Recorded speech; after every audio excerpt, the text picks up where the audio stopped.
Hi everyone, welcome back to another video from Tech Basics. In this video, I'm going to show you how to add an object to a chart in MetaTrader 4. Adding an object to a chart in MetaTrader 4 is a straightforward process. First of all, open the MetaTrader 4 application on your mobile device and then log into your trading account. Soon after you do that, you will end up in the Codes tab where you'll need to go ahead and select Chart at the bottom. Inside Chart, tap anywhere on the chart to bring up a toolbar. In the pop-up, click on Objects. Go ahead and select the object you would like to add and press and hold to it.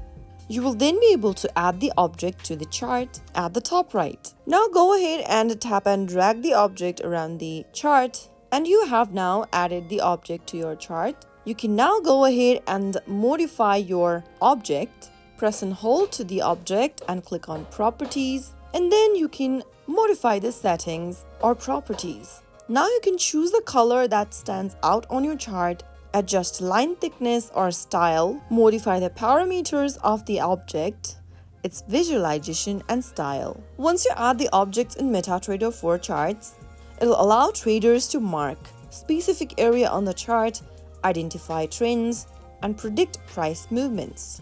So that's how you easily add an object to a chart in MetaTrader 4. I hope you found the video to be helpful. If it was, make sure to give us a thumbs up and don't forget to subscribe to Tech Basics for more MetaTrader 4 tips and tricks. I will be back again in the next episode. Thank you for watching.